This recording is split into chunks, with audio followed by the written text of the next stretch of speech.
Mumtaz TV bersama menegakkan sunnah. Bismillahirrahmanirrahim. Assalamualaikum warahmatullahi wabarakatuh. Alhamdulillahi wa kafa, wassalatu wassalamu ala rasulihil mustafa wa ala alihi wa sahbihi wa man iktafa, amma ba'd. Kita panjatkan puja dan puji syukur kehadirat Allah Subhanahu wa ta'ala. Pada kesempatan sore yang berbahagia kali ini, kita kembali diberi kekuatan, kesehatan, hidayah serta taufik dari Allah Jalla wa Ala, sehingga kita bisa kembali menghadiri pengajian rutin 2 pekanan untuk mengkaji buku yang berjudul Kaifa Nuhabbibu Al-Qur'ana di Abnaina, yang ditulis oleh Dr. Sa'ad Riyad hafizahullah ta'ala. Kita berharap semoga Allah Subhanahu wa ta'ala berkenan untuk melimpahkan kepada kita semuanya ilmu yang bermanfaat, sehingga bisa kita amalkan sebagai bekal untuk menghadap kepada Allah Jalla wa Ala. Allahumma amin. Salat dan salam semoga senantiasa tercurahkan kepada junjungan kita Nabi Agung Muhammad sallallahu alaihi wasallam, pada keluarganya, sahabatnya dan umatnya yang setia mengikuti tuntunannya hingga di akhir nanti.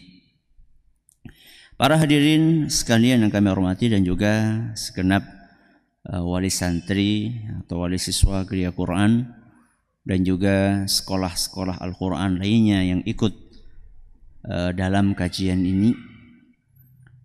Subtema pembahasan kita hari ini sebagaimana yang tadi sudah disampaikan oleh moderator adalah memahami karakteristik setiap anak.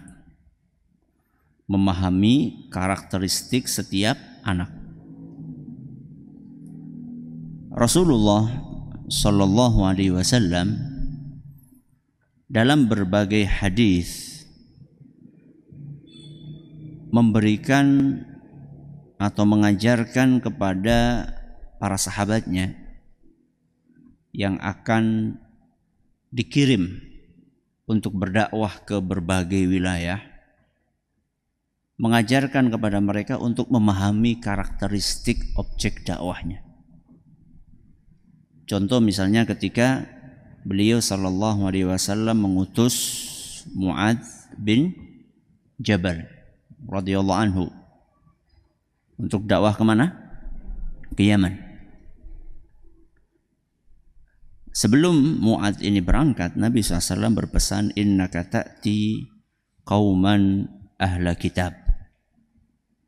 Wahai Mu'adz, masyarakat yang akan engkau dakwahi adalah dari golongan ahlul kitab. Ahlul kitab adalah ungkapan untuk menjuluki siapa? Orang Yahudi dan Nasrani. Di dalam kalimat ini, kata sebagian ulama, terkandung pesan agar Mu'adz mempersiapkan diri menghadapi objek dakwah yang punya karakteristik yang berbeda dengan karakteristik musyrikin Quraisy.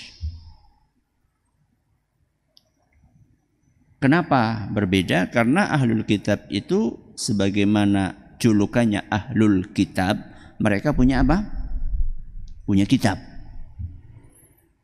Berarti objek dakwahnya ini berbeda dengan kaum musyrikin Quraisy yang mereka enggak punya kitab. Berarti kalau bicara tentang level ilmu, level pengetahuan tentang wahyu dan keagamaan, lebih tinggi mana? Ahlul kitab. Jadi Nabi SAW mengajari Mu'adz tentang suasana yang akan dia hadapi. Nah, anak-anak kita itu juga objek dakwah. Anak-anak kita itu objek dakwah. Karena kita bermaksud ingin mengarahkan mereka kepada metode, pola pikir, perilaku yang kita inginkan. Ya begitulah kira-kira dai ketika berdakwah. Dai ketika berdakwah dia ingin mengarahkan masyarakatnya kepada nilai-nilai yang dia inginkan. Orang tua ketika mendidik anaknya pun juga demikian. Guru ketika mendidik anak-anak didiknya, murid-murid pun juga demikian. Berarti mirip. Sehingga subtema yang kita bahas hari ini, memahami karakteristik anak, itu punya background dalil dari hadis Nabi SAW, sebagaimana yang tadi telah kami sampaikan. Silakan yang punya kitabnya bisa dibuka di halaman 16. Iqra. Bismillah. Qala al-muallif Dr. Sa'ad Riyad hafizahullah taala. Ma'rifatu khasa'is man turabbi. يحتاج من يربي أن يعرف خصائص الأبناء وأهم ما يتميز به كل ابن حسب مراحل النمو المختلفة، وفيما يلي أهم المعايير التي ينبغي أن يتذكرها المربي من خصائص الأبناء حتى يساعد الأبناء على زيادة حبهم للقرآن الكريم. Nah, jadi apa manfaatnya? Apa manfaatnya kita memahami karakteristik anak? Di sini beliau mengatakan hatta yusa'idal abna'a ala ziyadati hubbihim lil Qur'anil Karim. Dalam rangka untuk melancarkan proses penanaman kecintaan anak kepada Al-Qur'an. Dan ini mirip seperti dai yang berupaya untuk memahami karakteristik objek dakwahnya supaya proses transfer nilai-nilai itu lebih mudah. Apa yang dimaksud dengan karakteristik anak ini? Apakah yang dimaksud adalah umur sekian sampai sekian anak punya karakteristik A, selanjutnya anak punya karakteristik B, dan seterusnya? Atau yang dimaksud adalah memahami perbedaan antara karakter satu anak dengan anak yang lainnya? Yang mana yang dimaksud?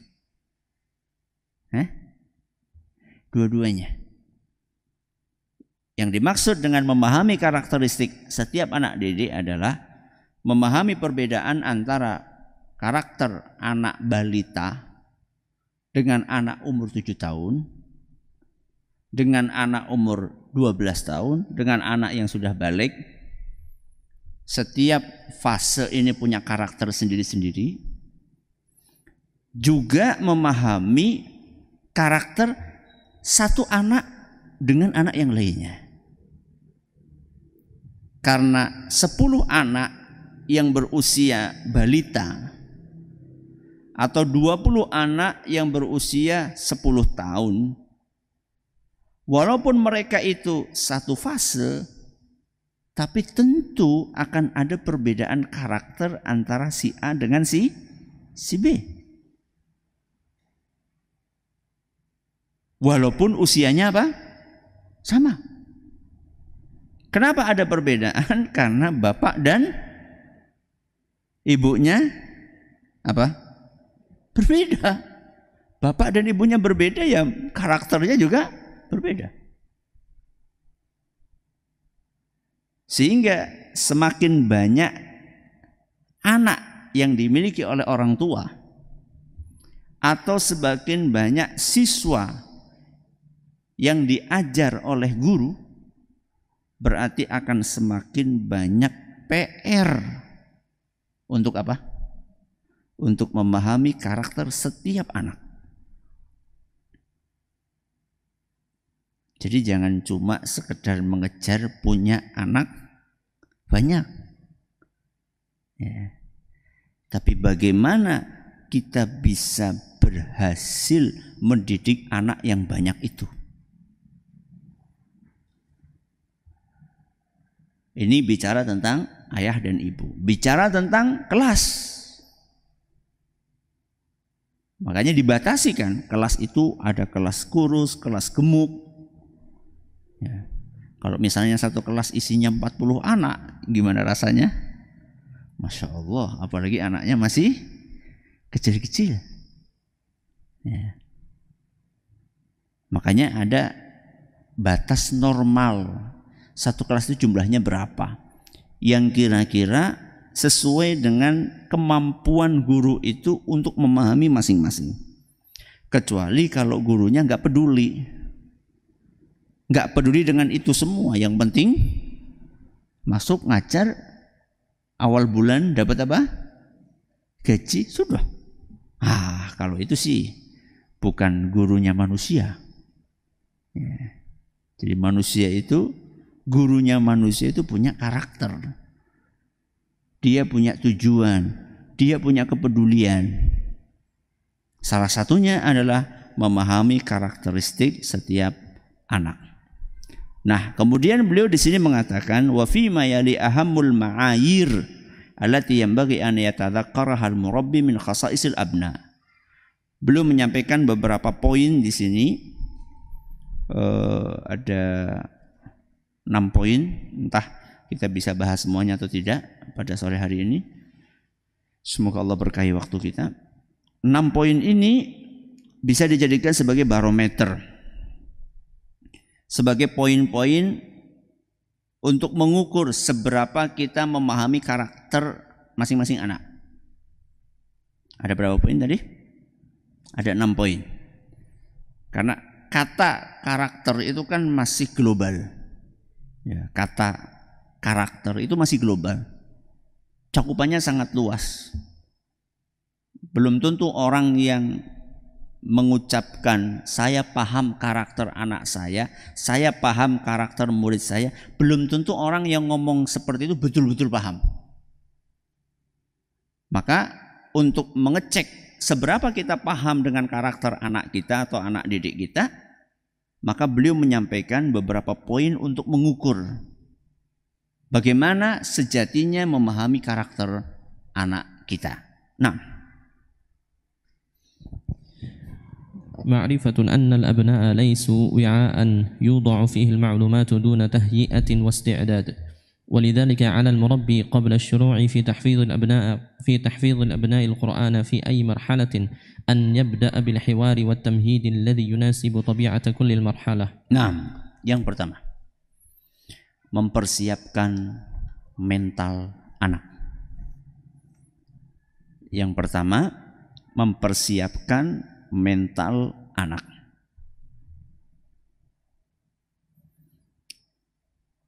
Beliau mengawalinya dengan sebuah kalimat yang bagus banget, yang menyadarkan kita bahwa anak kita itu bukan panci, anak kita itu bukan ember, anak kita bukan bak yang bisa diisi kapanpun sesuai dengan keinginan kita, bukan. Apa kata beliau? Ma'rifah, pahami, annal abna'a laysu wi'a yudha'u fihi al-ma'lumat duna tahyi'atin wasti'dad. Anak kita itu bukan wadah yang bisa diisi kapanpun tanpa ada persiapan. Anak kita bukan wadah yang siap untuk diisi kapanpun tanpa adanya persiapan. Walidzalika, maka alal murabbi qabla syuru'i fi tahfidhil abna'il Qur'an, bagi pendidik, ayah, ibu, guru, sebelum dia memulai mengajak anaknya untuk menghafal Quran, fi ayyi marhalatin, di fase manapun, fase balitakah, fase 10 tahunkah, fase balikkah, fase dewasakah, di fase manapun, sebelum kita mengajak mereka untuk menghafal Al-Quran, an yabda'a bil hiwari wat tamhidi alladhi yunasibu tabi'ata kullil marhalah. Sebelum mulai mengajarkan, meminta mereka menghafal Al-Quran, awalilah dengan hiwar, diskusi. Wat tamhid, dan pendahuluan.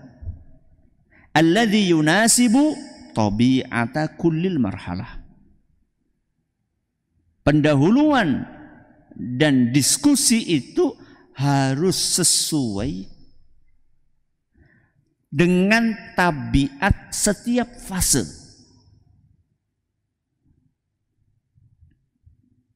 Diskusi dan pendahuluan tadi harus sesuai dengan tabiat setiap fase. Jadi yang namanya diskusi dengan anak balita tentu berbeda level bahasanya, penggunaan metafornya, perumpamaan-perumpamaannya itu tentu berbeda dibanding ketika kita berdiskusi dengan anak SMP atau SMA.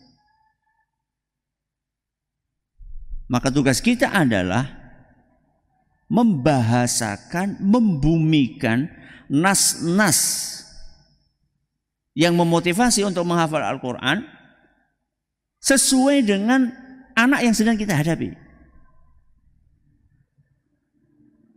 Masing-masing dari kita tentu tahu atau pernah mendengar hadis khairukum man ta'allamal Qur'ana wa 'allamah. Manusia yang terbaik adalah yang belajar Al-Quran dan mengajarkannya. Ketika kita menjabarkan hadis ini untuk anak taud, tentu tidak seperti ketika kita menjabarkan hadis ini kepada mahasiswa. Walaupun nasnya apa? Sama. Jadi menjadi orang tua, menjadi guru, itu tidak hanya sekedar mengetahui dalil, tapi bagaimana bisa memahamkan dalil itu kepada anak didik. Anak ulangi. Menjadi guru atau orang tua bukan sekedar urusan hafal dalil, tapi juga harus punya kemampuan untuk memahamkan dalil itu kepada anak didik kita.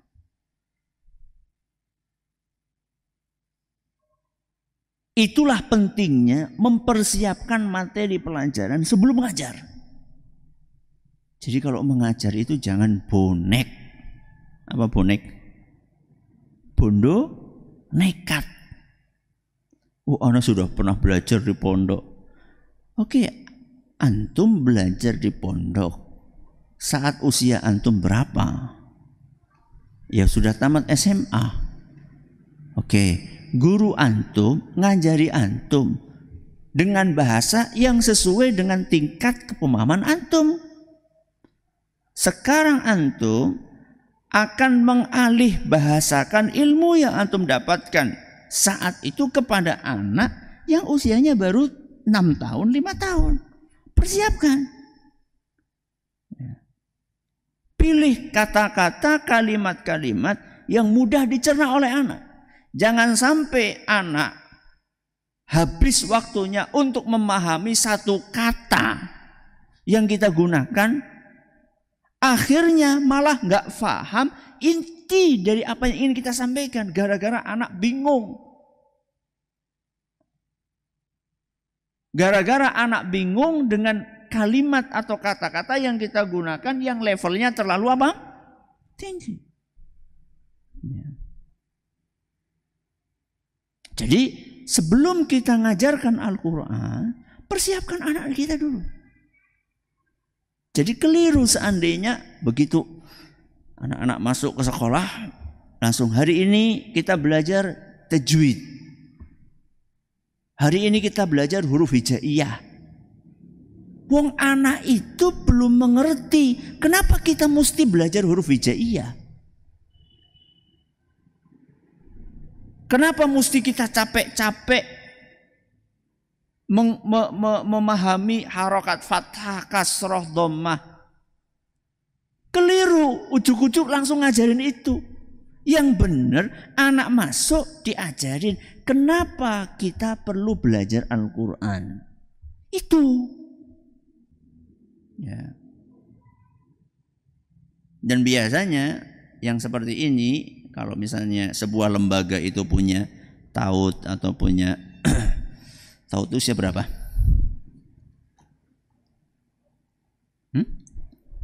Berapa? 3-4 tahun. Di atasnya apa? PAUD. Ya. Baru TK ya. TAUD, PAUD, TK, terus SD. Jadi kalau misalnya lembaga itu nggak ada TAUD-nya atau nggak ada PAUD-nya atau nggak ada TK-nya, tahu-tahu langsung apa? SD misalnya. Maka dia bukan langsung ngajarin anak huruf hijaiyah, tapi dia mengajarkan kepada anak alasan kenapa dia mesti belajar Al-Quran. Dan itu bukan satu pelajaran, 2 pelajaran. Itu butuh beberapa pertemuan sampai betul-betul anak itu merasa puas, sadar kenapa saya mesti belajar ini. Kecuali kalau seandainya di lembaga itu ada TAUD, PAUD, TK, kemudian apa? SD. Ya. Awali penanaman tentang kebutuhan kita mempelajari Al-Quran di level TAUD misalnya. Wah, ini pekerjaan spesial ini. Kenapa? Anak usia 3, berapa tadi? TAUD berapa? 3-4 tahun. Ini PR besar. Anak usia 3-4 tahun sebesar Anjas ya. Maaf, sebesar siapa? Bilal, maaf. Sebesar Bilal, gimana dia memahamkan dia kenapa mesti belajar qiraati atau iqra atau apalah buku-buku belajar huruf hijaiyah yang lainnya. Jadi jangan pernah menganggap remeh atau ringan pekerjaan guru apa? TAUD. Ya. Nampaknya lebih susah jadi guru TAUD daripada guru program pengenalan dai. Ya. Nampaknya demikian. Ya. Kalau ngajar santri dewasa seperti antum ini ngantuk berdiri. Tapi kalau anak kecil ngantuk berdiri ngambek pulang dia. Alhamdulillah sampai saat ini anak belum pernah nemu santri sebesar antum anak suruh berdiri pulang, alhamdulillah enggak. Ya karena sudah lewat masa itu. Ya. Ini enggak gampang. Ya.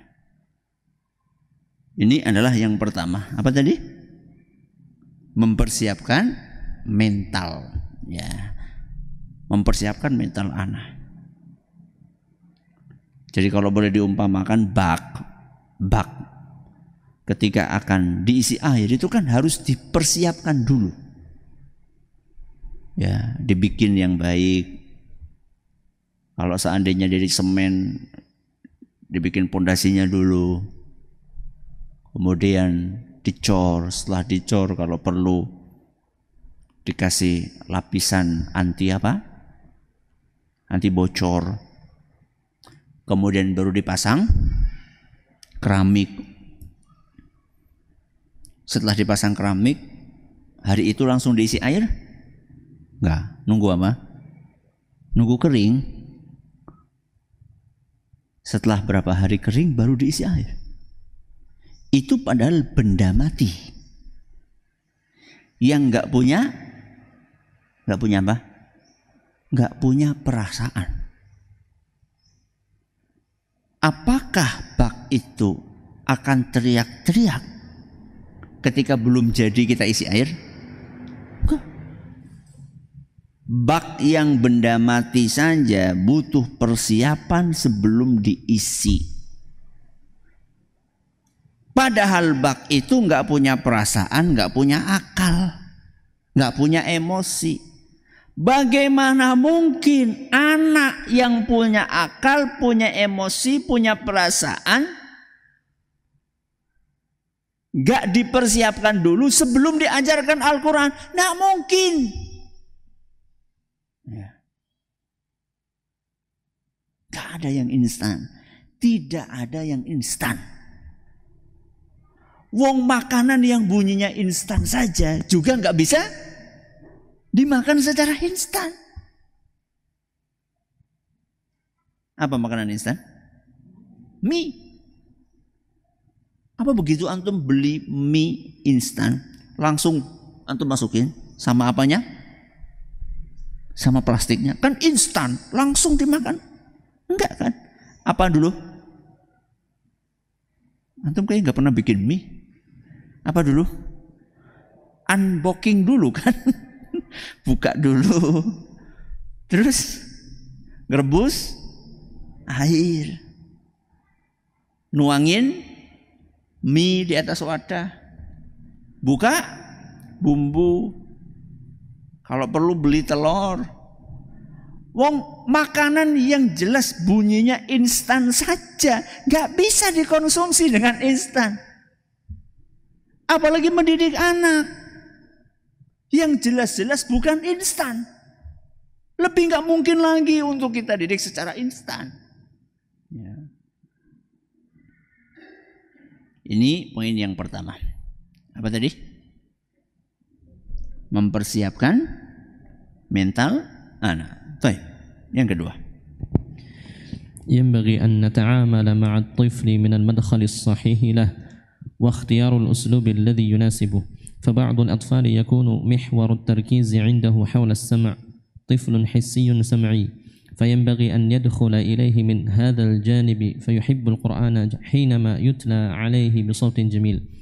والبعض الآخر يكون لمسي أو واقعي عملي، فيحب أن يشعر بالقرآن بيده على شكل مصحف جميل أو لوحة يكتب عليها بعض الآيات بخط جميل منظم.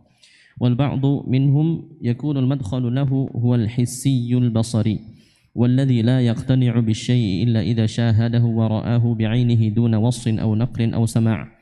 ومن هذا المنطلق يسهل على المربي سرعة إقناع الأبناء بحب القرآن الكريم. Yang kedua, mencari pintu dan metode yang pas. Mencari pintu dan metode yang pas. Tadi kita sudah sampaikan bahwa walaupun 3 anak itu sama-sama berusia 6 tahun, tapi sangat besar kemungkinan 3 anak itu punya sifat yang apa tadi? Berbeda-beda. Di sini dikasih 3 contoh. Ya. Ada anak yang karakteristiknya lebih kuat pendengarannya, sam'i, ya. Ada anak yang lebih kuat karakteristik meraba, ya, memegang. Dan ada anak yang lebih kuat karakteristik melihat. Gak terlalu suka mendengar, tapi suka apa? Melihat. Ini 3 contoh yang beliau bawakan. Beliau mengawali kalimatnya, yang bagi an nata'amala ma'a tifli minal madkhalis sahihi lahu. Seyogyanya kita itu berinteraksi dengan anak lewat pintu yang benar. Waqtiyaril uslubil ladzi yunasibuhu, dan memilih metode yang cocok untuk karakter dia. Lalu beliau menyampaikan contoh yang pertama. Fa ba'dul atfali yakunu mihwarut tarkizi 'indahu haula as-sam'i, tiflun hissiyun sam'i.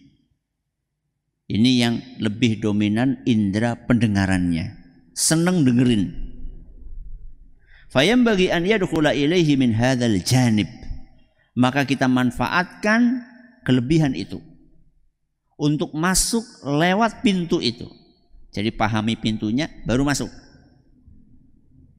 Makanya tadi ada 2. mencari pintu dan metode yang pas. Kalau sudah ketemu pintunya, masuk lewat situ.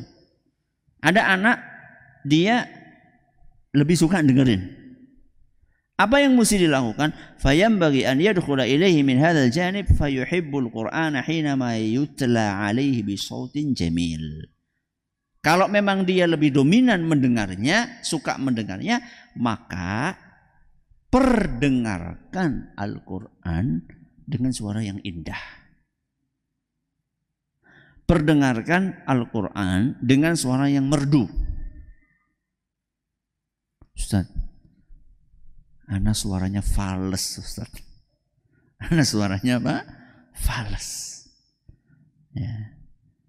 Udah ana usahakan semerdu-merdunya, malah tambah apa? Tambah enggak merdu, Ustaz. Gimana? Alhamdulillah, di zaman kita ini banyak banget qari yang bisa kita ambil apanya? Rekaman suaranya.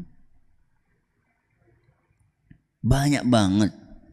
Mau yang dalam negeri maupun yang di luar negeri.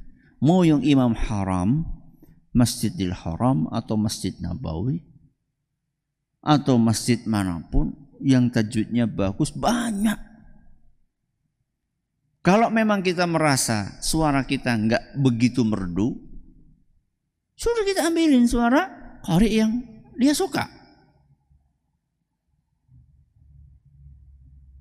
Dan subhanallah, kadang-kadang secara otomatis ketika dia sering dengerin qari'ah, maka akan kebawa kepada apanya? Kepada langgam dia membaca. Ya enggak apa-apa. Tahu-tahu muncul Sudes di Kedung Buluh misalnya. Atau muncul Surem ya di mana? Ya karena yang dia dengarkan itu gitu. Enggak apa-apa. Enggak ada masalah. Ya. Selama dia tidak berlebihan, tidak takalluf, memaksa diri untuk seperti itu. Karena saking seringnya akhirnya jadi terpengaruh. Enggak apa-apa. Ya. Ini yang jenis pertama. Kemudian kata beliau, wal ba'dul akhar, ada sebagian yang lainnya, yakunu lamsi aw waqi'i amali. Dia itu indera perasanya itu lebih kental, ya. Fayuhibbu an yash'ura bil Qur'ani biyadihi ala syakli mushafin jamil. Dia suka memegang mushaf yang bagus, ya, mushaf yang bagus. Aw lawhah yuktabu 'alaiha ba'dul ayati bi khattin jamilin wa munazzam. Atau dia suka papan yang di situ dituliskan ayat-ayat Al-Qur'an dengan khat yang indah, dengan tulisan yang indah. Dia suka megang gitu ya. Sehingga kalau kita punya anak dia suka megang Al-Quran, jangan dilarang. Kecuali kalau misalnya dia megang Al-Quran terus dilempar. Ya, kalau dia ngelihat misalnya, dan ini sering anak alami, anak megang baca Al-Quran, ya, tahu-tahu Bilal datang, kemudian ini apa, ini apa, ini apa. Dan dia nunjuknya, masya Allah, maksudnya pas di, misalnya di halaman yang paling belakang itu ada suratan kan ya. Halaman belakang itu kan isinya, halaman terakhir mushaf itu kan isinya berapa surat? Berapa surat? 3. Surat apa? Al-Ikhlas, Al-Falaq, An-Nas. Setiap dia membaca pasti dia tanya di kotak itu atas, ini apa? Dia bilang suratul Ikhlas. Terus setelah itu dia pindah lagi ke kotak yang bawahnya.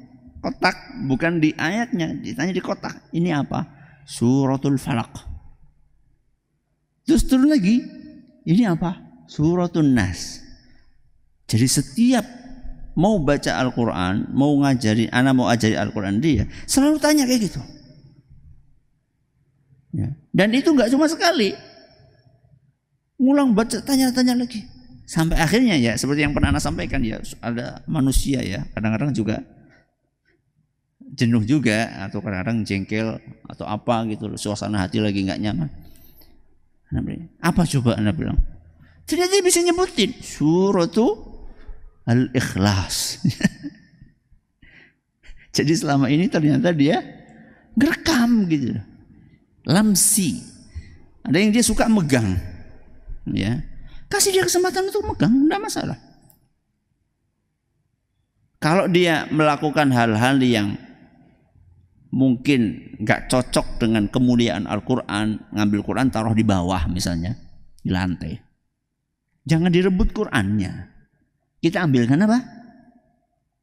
Meja kecil atau apa ini namanya? Cagak apa? Mushaf. Kita ambilkan, kita taruh di depan dia. Dia suruh naruh di atasnya. Jadi kasih respon yang membuat dia tetap suka sama Al-Quran. Jadi bukan Al-Qurannya direbut, anaknya kita kita dorong misalnya, atau kita bentak. Bukan seperti itu. Wong dia itu belum mengerti bahwa Al-Quran itu sesuatu yang mulia yang seharusnya ditaruh di tempat yang tinggi. Dia juga belum mengerti bahwa atau mungkin saja di situ nggak ada tempat untuk naruh Al-Quran. Maka kita sebagai orang tua yang sudah mengerti dan tahu bagaimana dan di mana menemukan meja kecil, kita yang dewasa yang besar ini nyari, taruh di depan dia, kemudian Al-Qurannya kita, nah gini nak, taruh sini. Ini lamsi, lebih dominan indera apa tadi? Sentuhnya, ya, indera sentuhnya. Kemudian kata beliau, wal ba'du minhum, yang ketiga, yakunul madkhalu lahu wal hissil basari. Dia lebih dominan indera penglihatannya. Dia suka ngelihat, dia suka mengamati, ya. Apa yang mesti dilakukan? Walladzi la yaqna bi syai'in illa idza syahadahu wa ra'ahu bi'ainihi duna wasfin aw naqlin aw sama'. Anak yang seperti ini biasanya ciri-cirinya dia enggak cepat percaya dengan ucapan yang diucapkan kepada dia sebelum dia melihat sendiri. Sebelum dia melihat sendiri.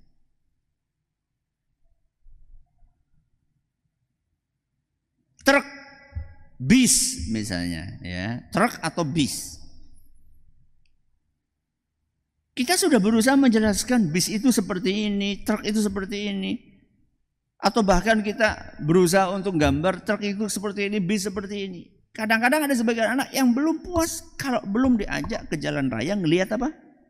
Truk dengan mata kepalanya sendiri. Ada anak yang modelnya seperti itu. Ya.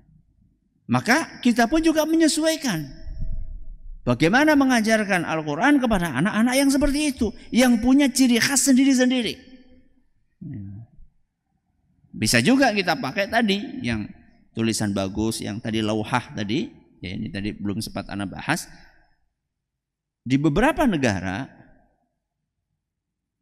itu anak diharuskan untuk menulis ayat yang akan dia hafal di atas papan.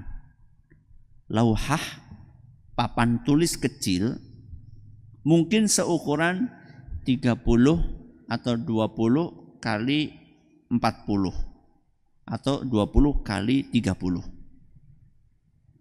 Papan tulis tapi kecil. Sebelum dia menghafal Al-Quran, maka dia diwajibkan untuk menyalin halaman yang akan dia hafal. Harus sama persis awal dan akhirnya. Kalau di sini diawali dengan alif lam mim, yang di sini diakhiri dengan di baris yang pertama misalnya la raiba fihi misalnya, fihi, maka harus sama persis. Kalau satu halaman itu terdiri dari 12 baris, maka harus sampai 12 baris. Tulis tangan. Kemudian inilah yang dia gunakan untuk menghafal. Dan di situ apa kelebihannya dibandingkan yang membaca dari mushaf yang sudah jadi? Apa kelebihannya? Yang main, yang aktif bukan hanya indera penglihatan, tapi juga tangannya juga aktif.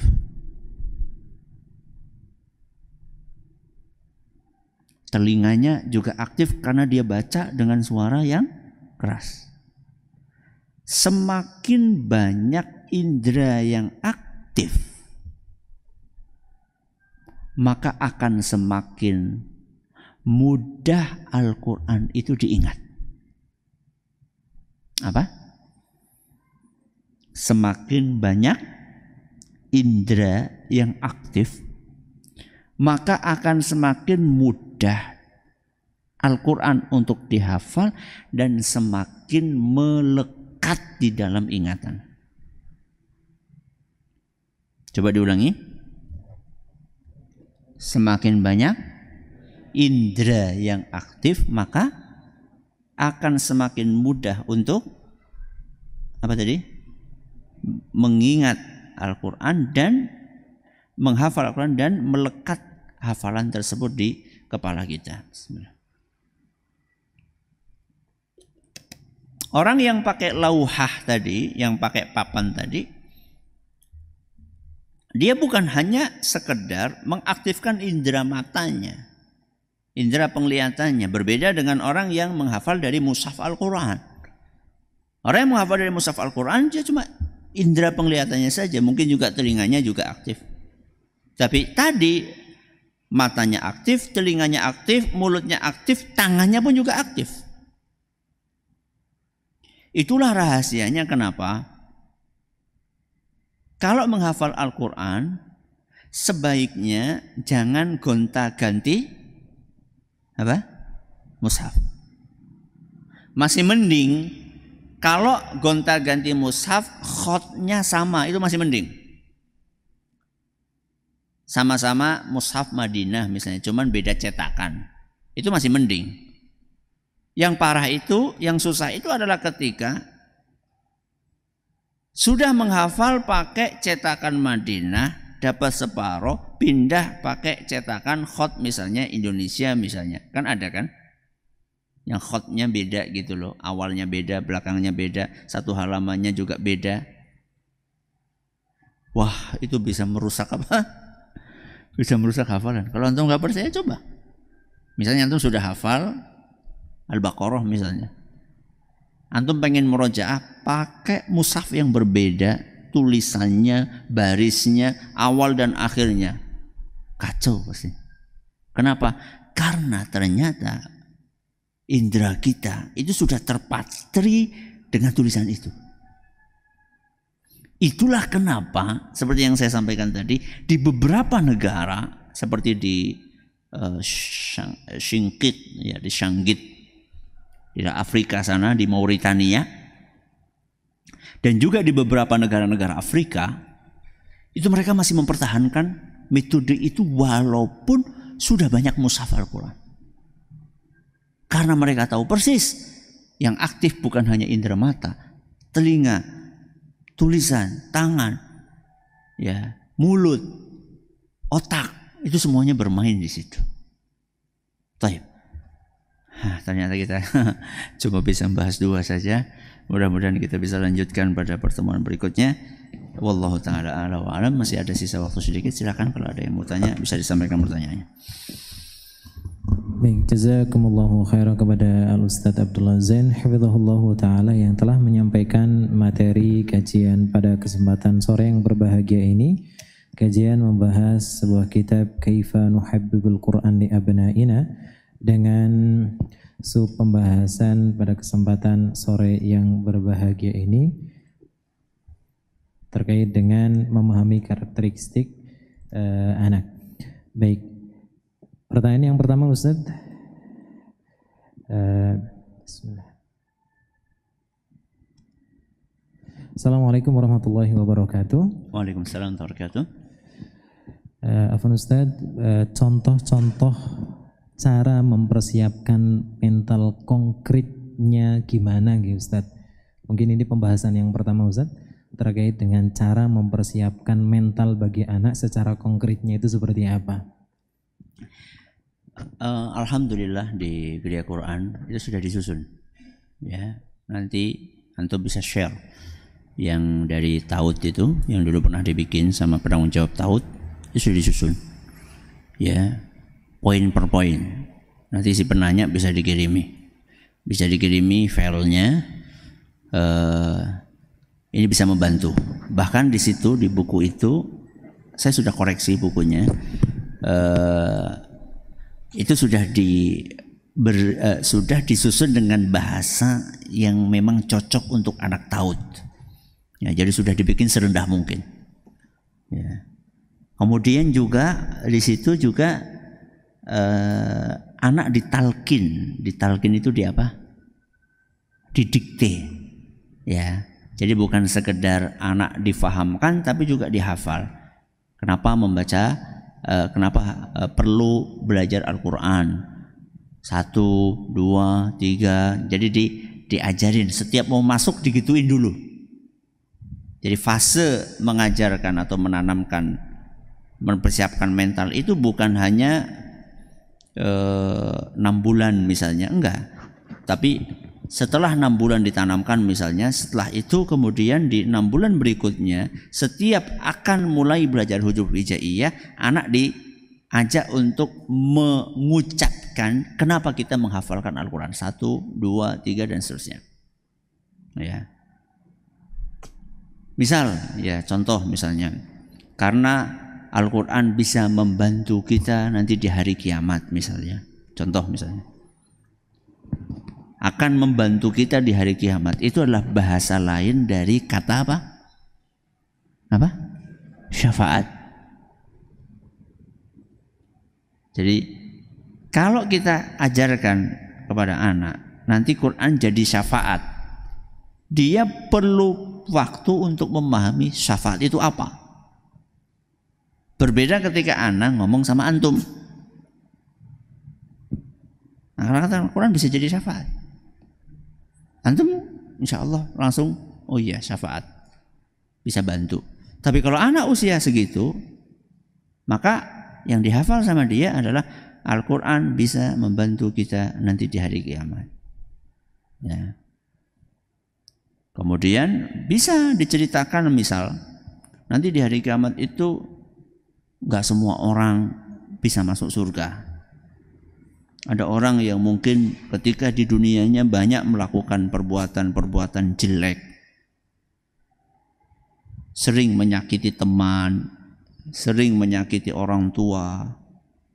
Mungkin nanti dia akan terancam untuk masuk ke neraka, dibakar di neraka.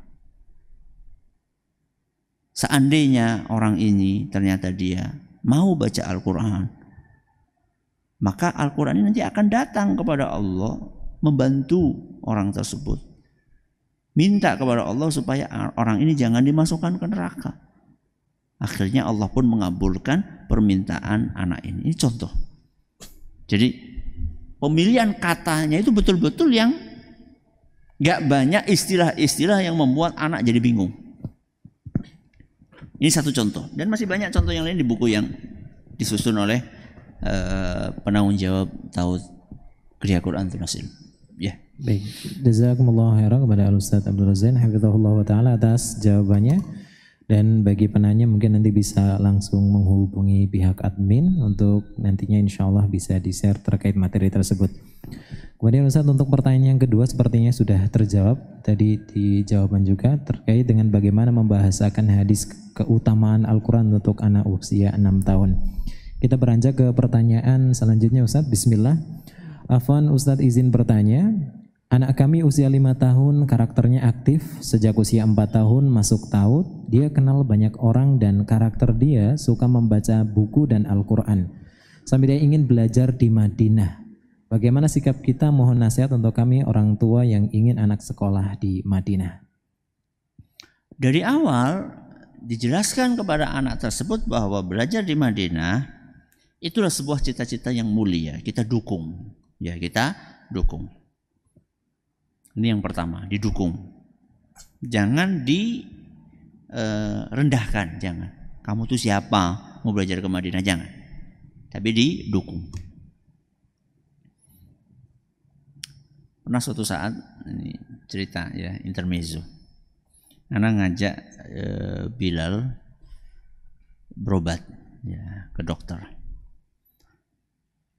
Kemudian dia ada agak trauma sama dokter gitu ya. Nggak suka kalau diajak ke dokter. Ditanya sama dokter, Bilal sudah sekolah? Sudah. Dengan pedenya gitu. Di mana? Anak pikir kan paling ngomong di Tunas Ilmu. Di Madinah katanya. Masya Allah, di Madinah. Dokternya kan kaget juga. Kapan ke Madinah? Jadi kalau ditanya, Bilal kenapa pengen belajar di Madinah? Naik pesawat katanya. Jadi alasannya karena pengen apa? Naik pesawat. Itu umur dia. Itu umur dia. Kita apresiasi. Ini yang pertama. Mengapresiasi. Yang kedua, jelaskan dengan bahasa yang bisa dicerna oleh anak bahwa untuk bisa belajar ke Madinah itu perlu persiapan.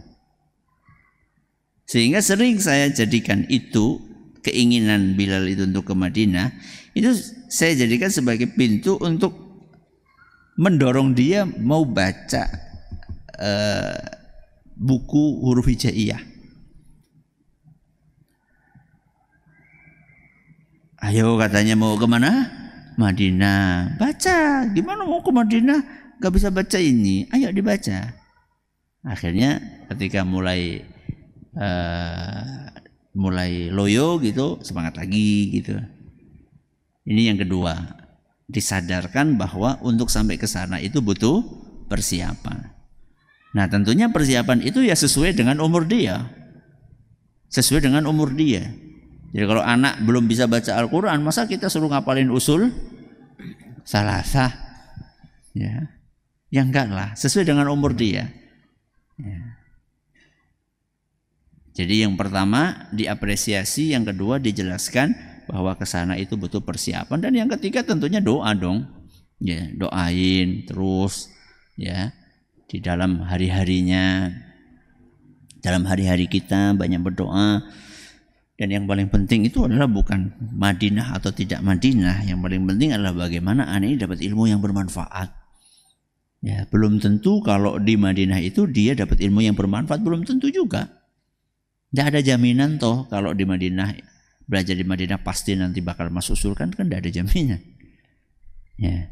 Jadi jangan sampai kita salah fokus. Fokus kita adalah pengen dapat ilmu yang bermanfaat. Kalau bisa di Madinah, alhamdulillah. Kalau enggak, bukan kemudian lantas gelap dunia ini, masih banyak tempat-tempat yang lain untuk mengejar ilmu yang bermanfaat. Nah, silakan. Baik, jazakumullah khairan Ustaz atas jawabannya. Kita beranjak ke pertanyaan berikutnya. Bismillah. Assalamualaikum warahmatullahi wabarakatuh. Waalaikumsalam warahmatullahi wabarakatuh. Ahsanallahu ilaikum Ustadz, izin bertanya. Kami mendengarkan Syekh Khusori karena ingin anak mengikuti tajwid yang baik. Namun anak ingin mendengar qori yang lain. Mohon sarannya qori lain yang merdu dan mudah diikuti tajwid Ustadz. Nah, ini tanya ke ahlinya aja ini.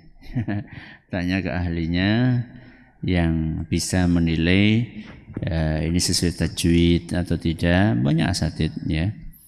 Jadi nggak cuma sekedar merdunya saja yang kita cari, tapi juga tajwidnya yang baik. Tapi biasanya kalau imam-imam Masjidil Haram, imam-imam Masjid Nabawi, itu biasanya mereka sudah melalui apa? Sudah melalui screening yang nggak ngasal. Ya, jadi ya insya Allah kalau ngambil salah satu dari imam-imam Masjidil Haram atau Masjid Nabawi itu ya insya Allah secara tajwid baik, ya, secara tajwid baik. Kalau ada perbedaan sedikit ya yang tidak terkait dengan masalah prinsip dalam ilmu tajwid itu biasa. Ya, jadi jangan terlalu kaku juga dalam masalah tajwid ini. Di antara para ulama tajwid mungkin ada perbedaan ya antara satu syekh dengan syekh yang lain mungkin ada perbedaan. Tapi kalau misalnya itu adalah bukan masalah yang prinsip, tidak terlalu ditekankan dalam hal itu. Yang penting betul-betul benar, yang penting betul-betul benar. Nah, baik, jazakumullah khairan Ustadz atas jawabannya. Kemudian kita beranjak pertanyaan selanjutnya Ustadz. Ahsanallahu ilaikum, bagaimana menangani thalibah yang terlalu ketergantungan dengan temannya? Maksudnya gimana tergantung itu?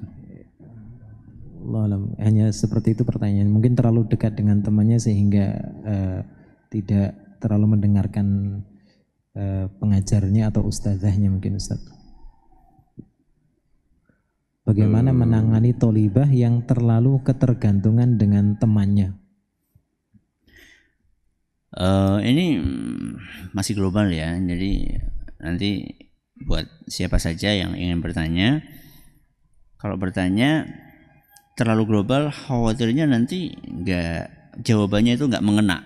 Ya. Ketergantungan di sini apa?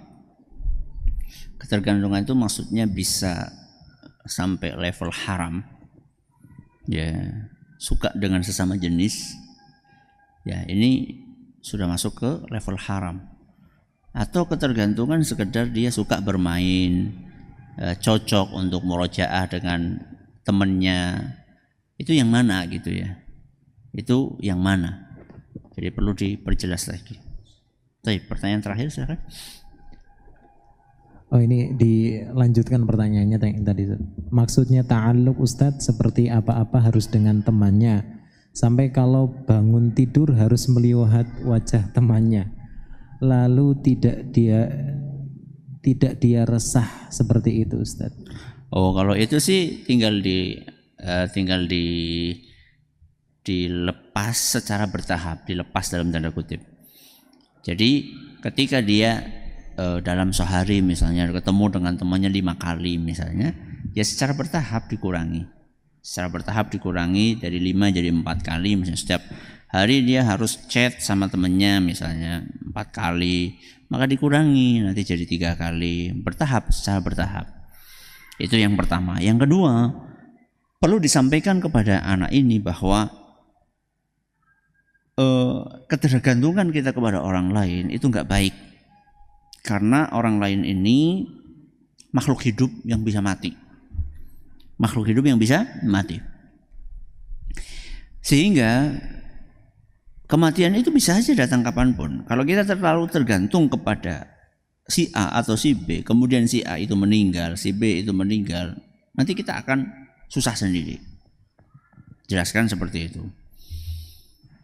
Yang ketiga, sampaikan bahwa ketergantungan seorang manusia yang terbaik adalah ketergantungan kepada Allah. Karena di dalam Al-Quran Allah menyampaikan wa tawakkal 'alal hayyil ladzi la yamut. Bergantunglah kepada yang maha hidup yang enggak akan pernah mati. Maksudnya siapa? Allah. Ya. Jadi ini adalah dasarnya sebenarnya, prinsip akidahnya itu seperti itu. Termasuk ketika kita akan masukkan anak ke pondok, kita jelaskan kepada anak, nak, bergantung kepada Allah, bukan kepada abi, bukan kepada umi. Kalau lagi sedih, ingat Allah, minta sama Allah, doa, baca Quran, zikir. Itu kita ulang-ulang sehingga anak punya pondasi yang kuat terkait dengan ketergantungan dia kepada Allah Subhanahu wa taala. Mudah-mudahan bermanfaat. Wallahu taala a'lamu bissawab. Kita akhiri dengan doa kafaratul majlis. Subhanakallahumma wa bihamdika asyhadu an la ilaha illa anta astaghfiruka wa atubu ilaik. Assalamualaikum warahmatullahi wabarakatuh. Waalaikumsalam.